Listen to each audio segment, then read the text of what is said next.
Thanks, everybody. It's absolute delight to be here in Amsterdam and the Netherlands. I think you got a sense from the previous speakers of just how many things are going on and what a leader the Netherlands and Amsterdam are in this smart city space. And particularly when we talk about building smart cities that aren't crafted in the vision of a single big corporation that may be trying to create a marketplace for its products, as we've seen quite a bit over the last couple of years, but really smart cities where the values and the aspirations of all the stakeholders, citizens, small business, the nonprofit sector, government itself, as well as big companies. Now, I've been studying impact of digital technology on cities for over 20 years, actually since the first time that I saw a web browser in the university computer lab in 1993. And I realized, that this technology was fundamentally going to change the world someday. And, we've seen the dot-com bubble come and go. We've seen the rise of Google and Facebook and Twitter and now mobile apps. But it wasn't really until about 5 years ago that I looked around and I realized that, that moment had finally come, that we were really seeing the impact of the internet on the real physical world. And that was in 2008. And 2008 was really important because there were three big milestones that we passed as a global civilization. The first one was that for the first time, and I'm sure many people know this, that the world's population had become mostly urban. It was the first time that more than 50% of the world's people lived in cities rather than the countryside. And so essentially, humanity has become an urban species.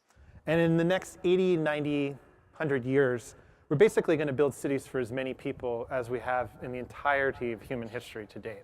This is a massive undertaking. The second big leap of 2008 was that was the first year that there were more mobile broadband lines, or mobile broadband subscribers worldwide than fixed line subscribers. And so that was the first time that the internet had truly become untethered, which is a term that I like to use rather than mobile because it really speaks to the kind of capabilities that these technologies give us. In fact, most people, when they're using mobile networks, aren't actually moving. They're sitting still, but they're still untethered. The other thing that happened in 2008 was that for the first time, the number of things connected to the internet surpassed the number of people connected to the internet. And that's really profound because what it means is that this internet of Facebook where human beings go and free themselves from geography to interact in some online realm is actually fading away. What the internet is really about now is interconnecting everything around us, the physical world, and connecting us into that infrastructure. And so each of these three shifts are, I think, fundamentally important on their own. But what's really important is to understand that they're actually shaping each other. And global urbanization and the spread of ubiquitous computing not only are going to be the two most important forces of the 21st century, but it's the intersection as they collide that's really going to be transformative because they're going to reshape each other. Computing will reshape the city, and cities will shape the way we build computers and deploy them. And so that was really what I was trying to do with this book, was to answer this question of what happens when cities take over the world and what happens when computers take over the city. And it's a book about the future, but one of the really enjoyable things that I was able to do researching the book was to look back in history and try to understand what this moment means more broadly. And it's true. There's more data about cities than there ever was before. But this isn't the first time that we've used big data to understand what's happening in cities. And you could go back to the rise of the first cities in the Middle East. And it's not a coincidence that writing is invented at the same time that we stop being nomads and settle down and start farming and forming governments and creating big religious institutions. All of the activities of those organizations had to be written down. And so we invented new information technologies to do it. The same thing happens during the industrial era in the 19th century in Europe and the United States. Industrialization triggered a massive wave of innovation in information technology. For instance, the telegraph. And the earliest adopters of the telegraph, aside from finance, were urban police departments. And they basically, this is the first time you could travel faster than you could, or you could communicate faster than you could travel, and it was used with great effectiveness. And so basically, we were inventing these technologies to wrestle under control cities that had grown so big because of our ability to harness steam power and build big and to be able to move things over very far distances. And this period, so the sociologist James Benninger actually describes this period as the control revolution of the 19th century. And basically, our management technologies caught up with our technologies for construction and transportation. And it's interesting, during this period, you actually find the first deliberately wired city in the world in 1850s Barcelona. And in the 1850s, Barcelona was industrializing very rapidly. They basically tore down the city wall, the medieval city wall, and started expanding the city. And it was Ildefonso Cerda, who was a visionary civil engineer and urban planner, who came up with the plan for that expansion and called for a series of 4 utilities that would be provided there to create a modern city. Water, sewer, gas, and the 4th utility was a telegraph. And so I find it really interesting that Barcelona has, like Amsterdam, become one of the showcase smart cities of the world. And Cisco Systems, John Chambers, who's the CEO, is always talking about the internet as the 4th utility. Well, it's fitting that they've made a big bet on Barcelona and made a big strategic partnership there, because Barcelona has seen telecommunications as the 4th utility for over 150 years. So, I find this interesting because it helps us understand that we've been doing this for a long time. This is nothing new. IBM, another big corporate player in the smart city space, probably the strongest proponent of using data and analytics to make cities work better, got its start, actually, over 100 years ago, measuring and managing the data, big data of cities. And it was actually the 1890 US Census that spawned the company that became IBM. The US Congress was mostly rural, wealthy landowners, and they were watching these millions of people show up in the United States and crowding into cities. They were watching the industrial economy emerge and making agriculture secondary. And they commissioned this massive expansion of the US Census to try to understand what was going on.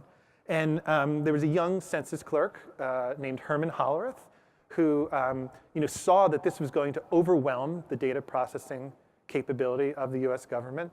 And he invented a machine, an electromechanical punch card reader, that allowed them to tabulate the census much more rapidly and keep up with this massive mountain of data that the government was collecting. And it completely transformed forever the way that governments manage information. And more importantly, those machines quickly were adopted in the private sector. And so railroads began using them, shipping companies, big manufacturers who were really trying to understand, how do we take control of nation scale, continent scale operations. And then in 1924, after a series of mergers and acquisitions, the company that Hollerith founded is the company that becomes IBM. So IBM was founded in the challenge of analyzing big urban data. If you fast forward to 2008, another thing that happens is the global financial crisis.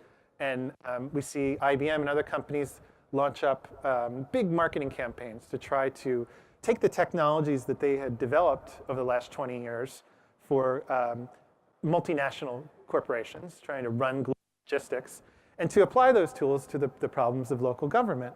And it just basically try to capture a piece of what is a $40 trillion market globally for urban infrastructure over the next 2 decades. And even though only like 1 to 2 to 3% of that is going to be spent on chips and software and data and wireless and all the things that we love, that's still a really big market. And the vision, I think, that we've seen over the last 5 years from industry has been of a smart city that basically computes away the problems of 21st century urbanization. That it'll be easy, basically installing a piece of software. We don't have to change our behavior. And our high energy lifestyles are basically going to be optimized suddenly, transparently in the background. And efficiency and security, continued growth. Those have really been the key messages over the last 5 years around corporate smart cities. But that hasn't been the only vision. And I think we heard bits and pieces of that this morning.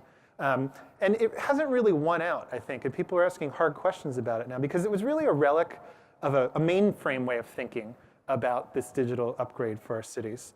But we live in a world of the web. I mean, this is a world where people carry supercomputers around in their pockets, right? I mean, this phone, my iPhone 5, is 10 times more powerful than the fastest computer in the world the year that I was born, the Cray 1 supercomputer, which was installed in 1973 at Los Alamos National Lab. So, I mean, just think about that. I have a computer in my pocket that's 10 times faster than the fastest computer in the world when I was born.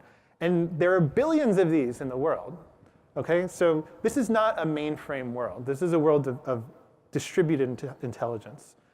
And it was also around then, in the mid-1970s, that the transformation of the computer industry that created this device started in Silicon Valley. And that was really the time when hackers were coming together. People like Steve Jobs, who went on to found Apple Computer, began exploring what it meant to have their own computers for the first time.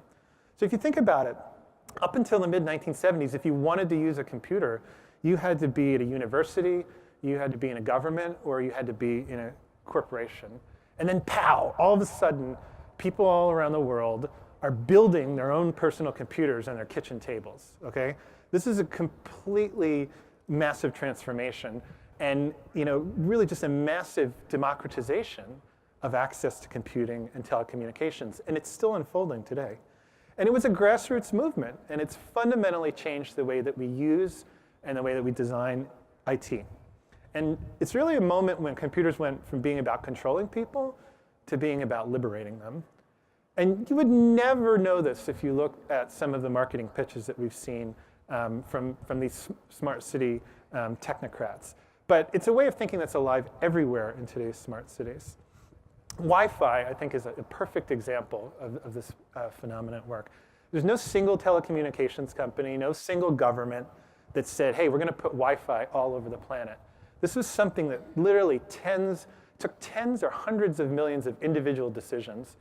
I want to light up this library. I want to light up this coffee shop, this park, this bench, whatever it is. All around the world, people saying, I'm going to invest $100 to create this amenity, this connectivity in this place. See the same force at work in open city data. Frank from VOG talked a little bit about this earlier. Literally tens of thousands of apps created by individual hackers, entrepreneurs, social entrepreneurs, activists, and then open source hardware, which I think is one of the most exciting areas, that's allowing people to deploy their own citizen sensing and control systems, a kind of amateur version of the embedded computing that we've seen throughout the world. The air quality egg is a great example that I like to use of this. This is a device that was financed on Kickstarter through crowdfunding. It uses open source hardware, and it's basically trying to deploy a citizen-owned network of environmental sensors around the world. And they're particularly interested in ozone pollution. Ozone at ground level is incredibly toxic, particularly for children. And most cities only have a handful of ozone monitoring stations. Paris, I think, has a dozen. New York City has 6. But ozone pollution varies block by block, so you need a really fine-grained way of measuring it. And basically, what Air Quality Egg is doing is creating this citizen-owned infrastructure for measuring environmental pollution. So I think what's really important to understand is that on the one hand, you have this corporate vision of smart cities. On the other hand, you have this grassroots activist vision. And they point in 2 really different directions. One is about big money being spent on stuff that citizens probably won't ever touch. It's really operating behind the scenes, streamlining how cities work, making them more efficient. And it's really intent on just fixing the infrastructure of the 20th century. But if you look at what's on the grassroots side, that the civic hackers and activists are thinking, they're not trying to make cities efficient, they're trying to make them different, to make them more social, more interactive, more transparent, and sometimes just more fun. And for them, the opportunity isn't fixing the 20th century, it's about completely reinventing it. And over the last couple of years, I've really been on the lookout for whether, this is almost a battle over the soul of the smart city that's emerging. And I think for the most part, we haven't actually seen them come into direct conflict yet. And I think that's good. But it's worth asking, what would it mean if they actually did come into conflict and actually started working against each other? And, in my book, I look back at how urban planners have sort of weathered the introduction of previous technologies. And if you do that, things start to look a little scary, particularly around motorization. At first, motor vehicles seemed like a very good idea for cities. We were basically replacing horses. Horses produced waste. They would often just drop dead in the streets, and then you had to deal with that. But over time, and so motors actually seemed like a clean, kind of green alternative to horses. But over time, we started to realize that there are actually going to be a lot of motor vehicles in cities, and we didn't have room for all of them. And the mid-20th century start to see architects and urban planners say, you know what, we need to redesign cities around the automobile. In the United States, we kind of went overboard on that. Europe has been a little bit more sensible. But we kind of could see that this wasn't going to go so well. And there were people who said, maybe we should think twice about this. And I think that this is the kind of foresight that we need when we think about smart cities. It's not all about opportunity. There are actually risks and challenges and unintended consequences as well. If you look at what happened with the car, in many ways, it created a cataclysmic battle over the future of city and actually the way we plan cities. In New York, or New Amsterdam, as some of you might call it, which is the city that I live in, we had Robert Moses on the one hand, who was the planning czar of the city, and Jane Jacobs, who was a neighborhood activist and a journalist. And Robert Moses wanted to plow an expressway through Greenwich Village, and Jane Jacobs fought him tooth and nail and eventually won. It preserved a great neighborhood, but in many ways has prevented us from thinking and planning big in that city anymore. And I worry that we may run into these same kinds of conflicts again. I think the areas where we're probably going to see these kinds of conflicts are around security and surveillance, where it's clear that many governments have actually gone way too far already, and people don't like it, and they're not willing to sacrifice that much for security. And then I think the other area that we're going to see it is around resilience and reliability. We had a massive hurricane in New York City 2 years ago, and we lost all telecommunications for a week because the cellular sites didn't have adequate backup power. Complete abrogation of responsibility on behalf of the carriers, and citizens know it, and they're demanding better. So I think there's certain areas where the smart city starts to break down, and we really need to think carefully about how to prevent that, because they're going to become sources of conflicts. So I think we've come to a point, 5 years into the smart city project, that we can actually be a lot more sensible about how we build smart cities. And we've seen big tech companies now sort of resetting their expectations, right, and having learned from the successes and the failures of the last 5 years. But what I think is most important, and you heard this very clearly from the mayor of Eindhoven, is that local leaders all around the world, they're getting really smart about this stuff. They know the right questions to ask. They know what the tech sector can deliver and what it can't. And they're starting to figure out ways to finance, ways to govern these projects, and really taking control and starting to set the vision, set the agenda. And I think you can see this. You're going to hear a little bit about this soon from the London plan, that cities are starting to release, develop and release what you can call digital master plans. And these are really, really amazing documents because they tell us that local governments are now systematically and comprehensively thinking about the problems that smart solutions can address and the role of the public sector in putting those solutions out there. Clear sign of leadership and vision emerging at the local level. Excuse me. But it's still early days, and there's really no clear standard or consensus about what a digital master plan should contain. If you compare this to, say, a land use plan or a transport plan, you could pull a land use plan from any two random cities in the world, and they would more or less address the same things. They would be comparable in that sense. These digital master plans are all over the map. Some of them, they cover all different kinds of things. So just to give you an example of that, Chicago's technology plan, which is one of my favorite, is the only one that I've seen that says anything of substance about the public realm, about how you should rethink streets and sidewalks and plazas in an age of smart technology. Dublin's plan, which was released last year, has an amazing digital maturity scorecard that they developed in partnership with Intel, actually, that provides a roadmap spanning 6 areas of governance over 5 levels of development. And it's a fantastic scorecard that they can go to, and any city can go to, really, to measure how well they're doing. Smart London, which you're going to hear about, I think is a great example of how you do master planning in a very decentralized governance framework. Where London has these very strong local neighborhood governments, the boroughs that work with the city. And then New York City's plan, where I'm from, leaves aside a lot of those issues, but focuses almost exclusively on economic development. And the assumption there is that the government doesn't have to do all that much. If you encourage a very strong local tech sector, the smart city will just emerge from that. So, I don't think we know exactly how to do these digital master plans yet. They're also not being systematically integrated with the other kinds of long-term planning that we do around sustainability, transportation, or increasingly resilience. But I think they're really promising first steps. And I think in the coming years, there's going to be a lot of research, practical learning that's going to inform how we build these things into much more useful tools for public decision making around smart technologies.